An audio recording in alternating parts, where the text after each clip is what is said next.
भाजपा की वज्र नगर निगम में फाइनेंशियल क्रंच आया है, बोले मेयर कुलदीप कुमार। नगर निगम की बैठक के बाद बोले मेयर कुलदीप कुमार, विपक्ष का काम है आरोप लगाना, आरोप लगाते रहें। भाजपा की वजह से फाइनेंशियल क्रंच आया है, मेयर। डेवलपमेंट के सभी मुद्दे पास हुए हैं, मेयर।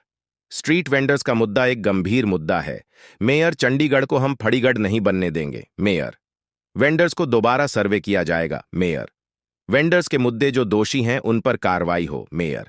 विपक्ष का काम है आरोप लगाना। विपक्ष अपने आरोप लगाते रहे, लेकिन हम डेवलपमेंट के एजेंडे पर काम करते रहेंगे।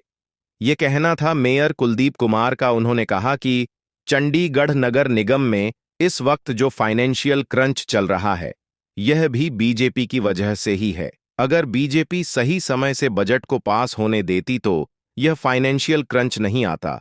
उन्होंने कहा कि आज सदन की बैठक में डेवलपमेंट के कई एजेंडे आए थे जो पास हो गए हैं और कई पॉलिसी मैटर है जिस पर चर्चा की जाएगी। उन्होंने यह भी कहा कि स्ट्रीट वेंडर्स का मुद्दा गंभीर मुद्दा है और वह इस मुद्दे को लेकर काफी संजीदा है। चंडीगढ़ को फड़ीगढ़ नहीं बनने देंगे और इस पर जो भी कार्रवाई है वह करेंगे। Nation news bureau report. ठीक है, कृपया समाज पार्षद बैठे बैठे समाज पार्षद बैठे कृपया।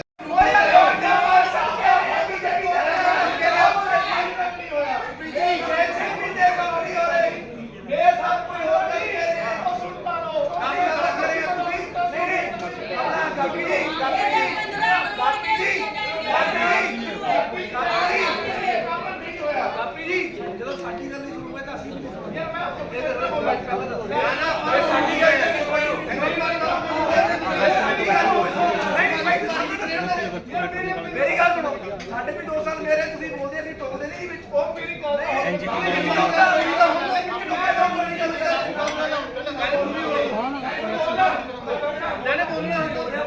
कंवर जी, एक मिनट जसवंत जी की बात सुनिए। चलो आपकी बात सुन लेते हैं। चलिए जसवंत जी एक मिनट बैठिएगा, पहले कंवर जी की बात सुन लें।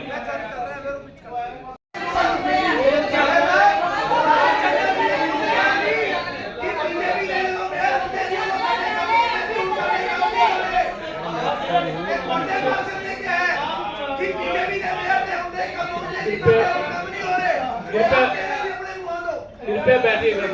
लाठी जी ने भी क्या तुसी भी क्या वो हाथ भी खड़ा कर रहे हैं, हाथ भी खड़ा कर रहे हैं लाठी जी, अरे लो हाथ भी खड़ा कर रहे हैं,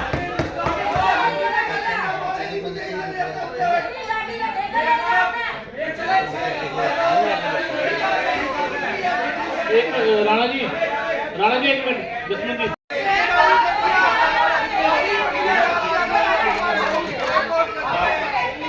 आपने कहा जवाब, आपको जवाब देना है।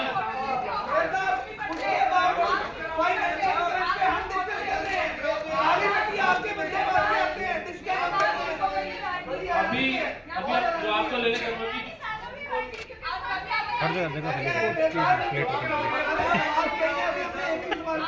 वेंडरों को लेकर जिस तरह से वेंडर बैठे हैं चंडीगढ़ में, अब ऑपोजिशन का भी कहना है, बल्कि आपकी पार्टी के लोगों का भी कहना है, अब चंडीगढ़ नहीं फड़ीगढ़ चंडीगढ़ का नाम रखते हैं।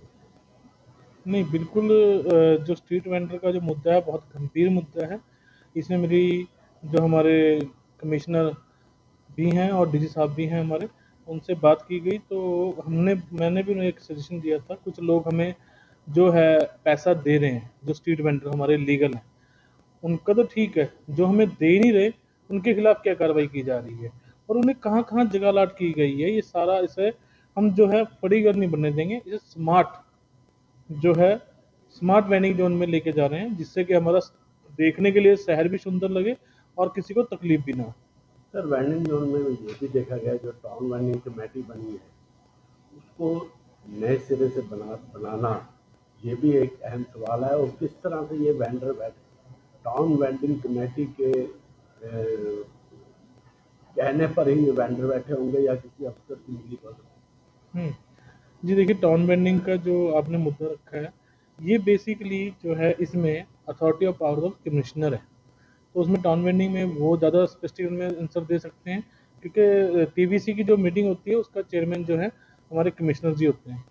तो उसमें ज़्यादा स्पष्टीकरण से वो जवाब दे सकते हैं। लेकिन जहाँ तक मेरे संज्ञान में है और जैसा कि मुझे बताया गया है कि जो आज के समय में स्ट्रीट वेंडर जो हमारे बैठे हैं, उन्हें हम रेगुलाइज करने के लिए इसमें है कि दोबारा से सर्वे भी किया जाएगा जो 5 साल बाद होना चाहिए था, और उसके साथ-साथ हमें और भी उनके जो हित के कार्य हैं वो भी करेंगे। सर वेंडर जो बैठे हैं चंडीगढ़ में इनलीगल बैठे हैं, इनके खिलाफ आपने भी शिकायत की, आज ऑपोजिशन भी कह रहा है विजिलेंस जांच होनी चाहिए। देखिए, विजिलेंस जांच का तो ऐसे है कि अभी हमारे कुछ साथियों ने आवाज़ उठाई कि इसमें विजिलेंस जांच होनी चाहिए। कुछ लोग जो गलत तरीके से बैठे हैं, कुछ लाले जो है पैसे ले रहे हैं या समथिंग जो भी हो रहा होगा। इसमें ज़रूर जांच का विषय है और उसके लिए मैं ज़रूर गुजारिश करूँगा अपने कमिश्नर साहब से कि इसमें जांच होनी चाहिए और जो लोग इसमें दोषी हैं उन्हें सज़ा मिलनी चाहिए। के समक्ष फंड्स की अवेलेबिलिटी और उसकी एडमिन अप्रूवल की रिपोर्ट रखेंगे, और सिर्फ सदन उसके बाद में क्या प्रायोरिटी पे हो सकते हैं, क्या काम कुछ समय बाद हो सकते हैं, क्या अर्जेंट है, वो डिसाइड कर ले, फिर उसकी प्रायोरिटी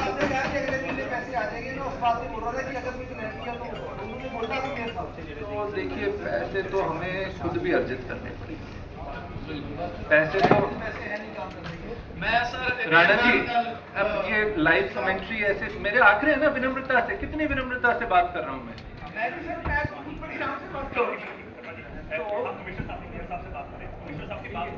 ग्रांट नेट जो आती है वो हमारी इस क्वार्टर की आने वाली है।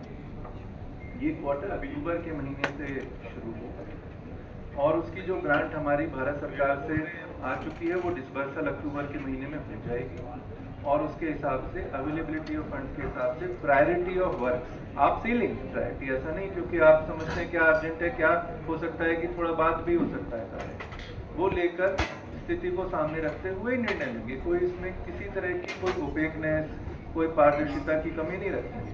बात यह है कि वो तो हमें आना है भारत सरकार से जो ग्रांटीनेट क्वार्टरली आ जाएगी। मेरा दूसरा भी आग्रह है कि हम नेक्स्ट बैठक में जो हमें खुद फंड अर्जित करने हैं उसमें गुंजाइश है, कर सकते हैं आपके प्रयास के साथ। तो मैं फिर ये आग्रह करूंगा निवेदन के साथ कि हम अकाउंट साइड से उसके जो हमारे फंड्स अर्जित हो सकते हैं किसी भी हेड पे, चाहे वो पुरानी वसूली हो या किसी तरह का जो अभी फिलहाल जो हमारे लेवीज लगी हुई हैं उनकी ठीक से रिकवरी की बात हो, उस पर भी हम साथ साथ ध्यान दे लें। ग्रांटीनेट के आने के बाद साथ साथ आपके जो पुराने एडमिनिस्ट्रेटिव अप्रूवल हैं उस पर एडमिनिस्ट्रेटिव निर्णय ले लिया जाएगा। ये मेरा आपके सामने रखने का प्रयास।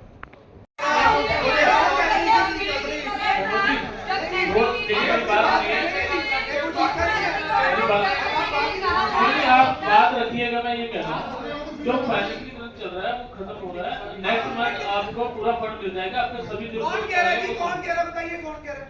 हमारे कमिश्नर साहब भी बता रहे हैं। बताइए एक्सप्लेन कराएं, बताइए। मेयर साहब जब 200 एनजी को वेंडर का काम करने को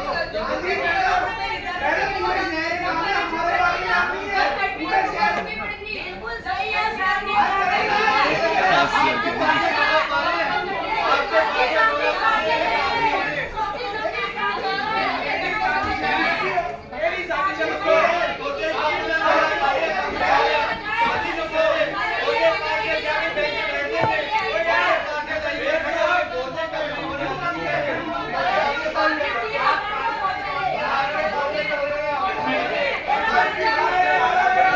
एक मिनट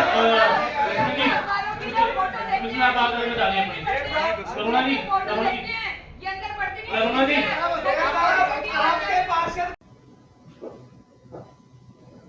सर जिस तरह से ऑपोजिशन ने आप पर आरोप लगाया है मेयर के समय में काम नहीं हुआ, इस पर आप क्या कहें? बिल्कुल विपक्ष का काम है आरोप लगाना। वो तो बेसिकली मैं उन्हें अभी दिखाने वाला हूँ हाउस के अंदर ही कि कितने डेवलपमेंट कार्य हुए हैं मेरा कार्यकाल है। बेसिकली मेरा कार्यकाल बहुत छोटा ही रहा है क्योंकि पहले तो 1-2 महीना तो हमारा मेयर इलेक्शनों में निकल गया, फिर कोड ऑफ कंडक्ट में निकल गया, और जो भी समय अब निकल रहा है उसमें कोड ऑफ कंडक्ट में ना ही हम कोई इनॉग्रेशन कर सकते हैं, ना ही कुछ डेवलपमेंट के एजेंडे कर सकते हैं। तो वो भी एक गंभीर विषय रहा है। और कुछ हमें फाइनेंशियली क्रंच भी आया, वो भी कहीं न कहीं बीजेपी की वजह से आया क्योंकि उन्होंने जो हमारा बजट हमने पेश किया था उसे इलीगल करार किया। और वही बजट फिर जून में दोबारा से गवर्नर साहब ने उसे अप्रूव किया। तो कहीं ना कहीं फाइनेंशियली क्रंच तो आना ही था। तो ये थोड़ा सा फाइनेंस का थोड़ा चल रहा है और उसे बहुत जल्दी ठीक कर लिया जाएगा नेक्स्ट मंथ तक। तो जिस तरह से एजेंडे हैं आज कौन कौन से मुख्य एजेंडे? आज मुख्य तौर पे अभी तो वैसे डेवलपमेंट के एजेंडे डिस्कस हुए हैं और वो तकरीबन सारे ही पास हुए हैं। अभी जो एजेंडे हम लेके आ रहे हैं वो पॉलिसी मैटर है और उस पर भी डिस्कस होनी है। उस पर बहुत शायद लंबा हाउस चले क्योंकि वो पॉलिसी मैटर को लेके है और उसमें हमें अभी करना है।